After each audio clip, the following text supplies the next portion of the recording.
What's good, YouTube? This your man Spill, dog. Yeah, man. I don't know if we're gonna. I think we're gonna get this fight, man. It's just kind of hard to say.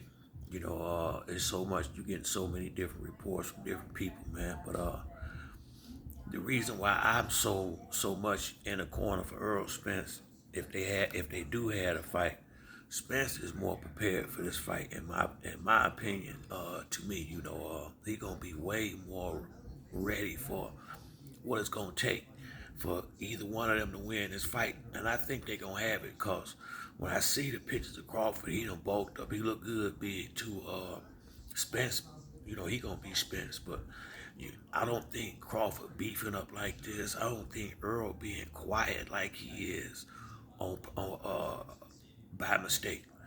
I don't think Earl gonna let too much more time go without him having a fight. He a fighter that like to be busy, so I'm still more so leaning towards they gonna have this fight in November.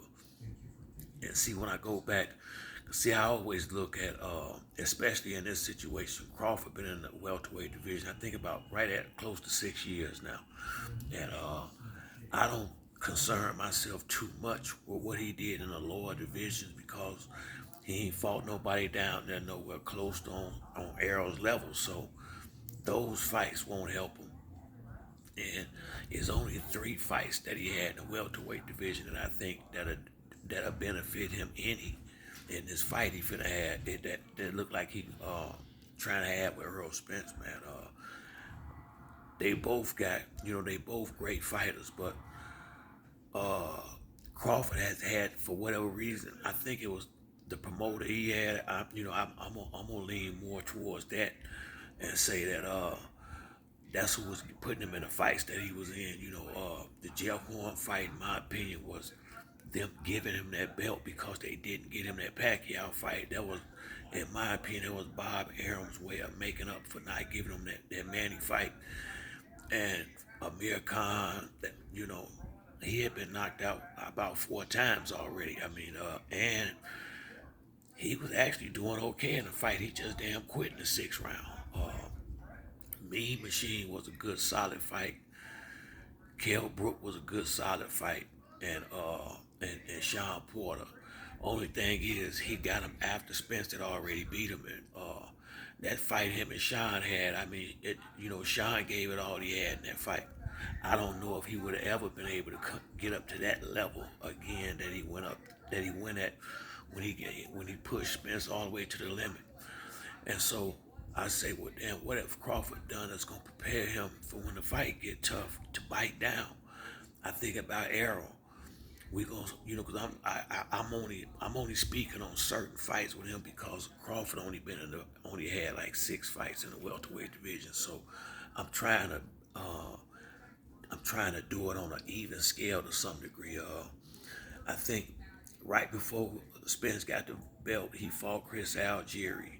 Then he fought Kell Brook.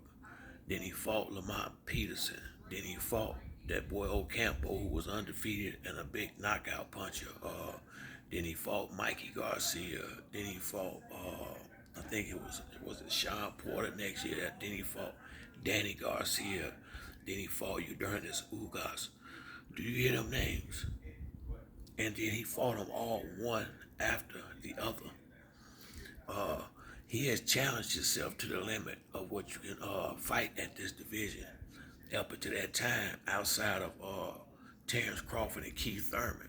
Now we got some guys coming up, Boots, but that's the only one. Connor Ben and Rashidi Ellis and them.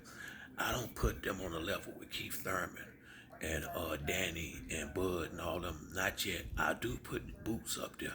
I think Boots is on that level. Matter of fact, I'm quite sure he on that level, but he just really in the position where he's being considered for these big fights. So that's the only reason why I'm not including him too much in this conversation. I gotta go by the guys that's been in the mix as of right now. And so when this fight come down, who was more well prepared, I think is Errol Spence. Who has fought the more stiffer, solid competition, I would say Errol Spence. Who has fought the bigger and better punches, I would say Errol Spence. Who has shown the more sturdy chin, I would say Errol Spence. You understand? Who has fought more guys that still got the will to fight and win? I would say Errol Spence. Uh, so I think Crawford is a good fight. I do. I ain't never not said that, but I always felt like if this was the fight that was on the books coming up, I just felt like now I think he had to take the Porter fight, but I would have thought he'd have had another fight by now, because that was last November. Only reason why, because if you finna fight a guy like Errol, I would have thought he would have wanted to get somebody more similar to the type of fighter he gonna get. You know, as far as what height, reach, southpaw, stuff like that, to be just more prepared when this come down as best you can be. I just don't see if they've done that. And then when I look in that corner, I really do like Bomac, but since he started training these other fighters, it's seeming like he can only win with Spence. It's put me in the mind of that man down there in Florida. That used to be Devin Alexander's trainer. I think it's Kevin or so. I don't want to say the wrong name, but I think y'all know what I'm talking about. He trained Adrian Broner. He trained Devin Alexander pretty much his whole career. He's a good trainer, but yeah, I don't know why the guys can't win with him. I always see him come up a little short in these fights, so I had to start leaning at him a little bit at the trainer some. Something you ain't doing right. Sometimes some of these guys are a little too cool with the fighters and ain't getting 100% effort out of them. I don't know what the case is with that, but I'm just keeping it 100. And then when I look at Errol's trainer, everybody that's gotten with him is winning, doing better, and getting knockouts. Facts.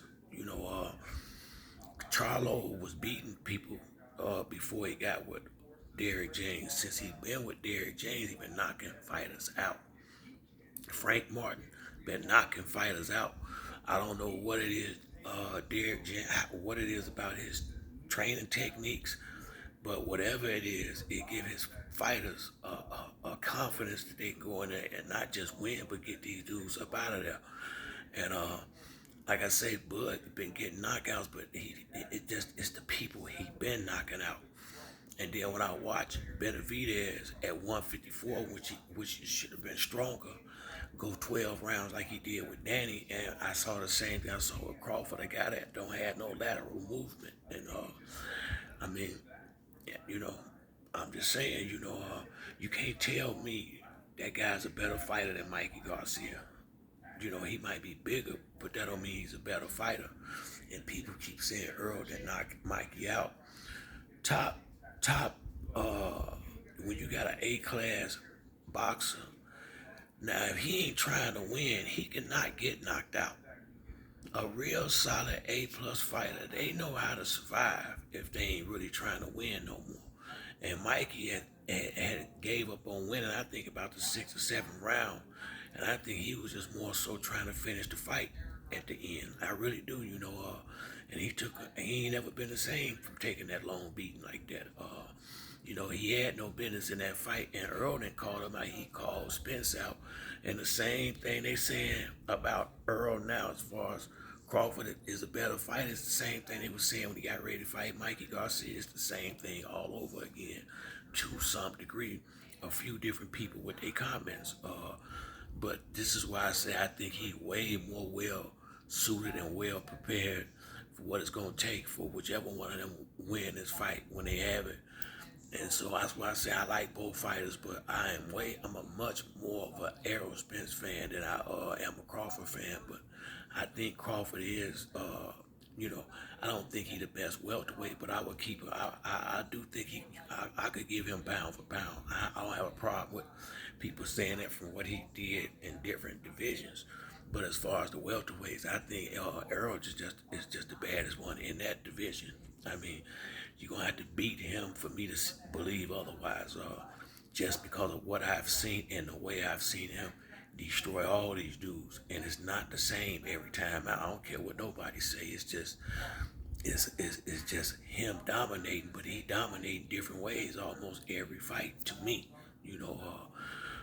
But that's it for me on this video. If you like the video, hit the like and subscribe. To the next time, it's your boy Spill Dog. I'm out.